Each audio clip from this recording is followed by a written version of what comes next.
Depende de como for o ataque. Quer dizer, as instituições brasileiras, elas estão em colapso desde 2013, não estão conseguindo aguentar esse tipo de mudança dos últimos 10 anos. Isso ficou muito evidente, né?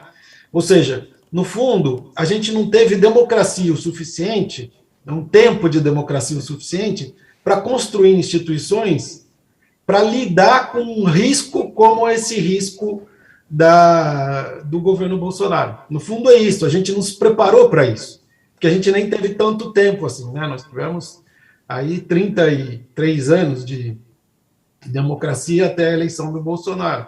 Então, não, é pouco do ponto de vista da construção das instituições, né?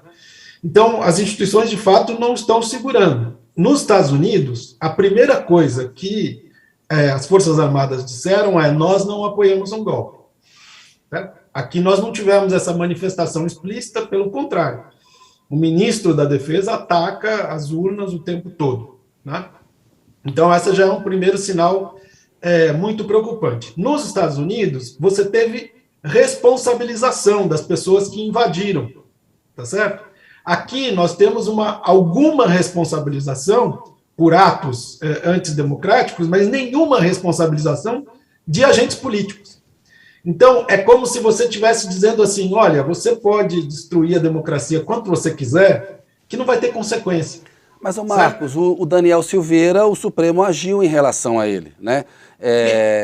O Alexandre de Moraes está conduzindo inquéritos que tem procurado, agora mandou prender um cidadão que ameaçou o PT, o Lula. Nessa coisa da Carol, você vê chance de sucesso de um golpe de Estado? Você acha que a gente não tem instituições fortes para resistir a um eventual golpe de Estado se o Bolsonaro quiser dar? E você acha que as Forças Armadas podem embarcar? Então, são duas questões diferentes. Por isso que eu falei, Kennedy, que algumas pessoas foram responsabilizadas. Mas o presidente não foi. Não teve um processo de impeachment, tá certo? Então, isso que eu estou querendo dizer ao mesmo tempo, o Daniel Silveira é condenado, mas ele recebe a graça presidencial. E não acontece nada. Tá certo? Então, o que o Bolsonaro está dizendo eu não vou cumprir nada que o STF determinar, como o Arthur Lira não está cumprindo. Enfim, simplesmente o judiciário brasileiro está desmoralizado enquanto tal, né? Simplesmente você não cumpre mais as ações. Agora você diz assim: qual é a chance de sucesso? A questão é a seguinte: a estratégia do Bolsonaro é atirar para todos os lados ao mesmo tempo. E atirar literalmente, tá certo? Porque ele fala o tempo inteiro em tiro, tá certo? Então ele atira para todos os lados. Ele atira para uma insurreição, ele atira para chamar para o 7 de setembro, diz que pela última vez, e pela última vez aí tem as pessoas que interpretam assim: porque ele vai perder a eleição. Não, pela última vez, porque quando você instala uma ditadura, é pela última vez que você precisa, de fato, fazer isso, tá certo?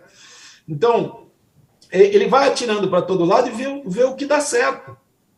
Entende? Se vier um Capitólio mais bem organizado e que seja mais bem sucedido, ótimo. Se as Forças Armadas embarcarem nessa história, excelente para ele. Então, assim, ele vai jogando para todos os lados ao mesmo tempo. E o que der certo, ele vai. Tá certo? Se nenhuma coisa der certo, o que ele faz?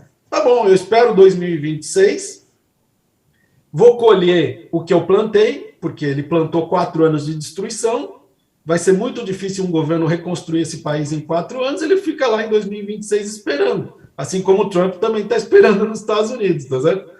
Então, essa a coisa. E entre a derrota eleitoral dele, digamos que ela aconteça, e 2026, ele está se precavendo também para não ser preso, certo? Então, ele está dizendo: olha, se alguém vier me prender, vai ter sangue. É isso que ele está dizendo. Então, ele joga em todas as frentes ao mesmo tempo. E isso tem um outro efeito muito interessante para ele, que é produzir o caos, né? Porque, como eu disse há alguns anos atrás, não é que existe método no caos de Bolsonaro, é que o caos é o método. Sim. É assim que ele funciona, é assim que ele opera. E por que ele opera dessa maneira? Porque quem tem um projeto autoritário, produzindo o caos, vai também fazer com que as pessoas peçam ordem. E quem vai trazer a ordem? A mesma pessoa que produziu o caos, certo? Então, um sujeito autoritário, ele produz as condições do autoritarismo, ele produz o caos que vai exigir a ordem, que é ele que vai trazer.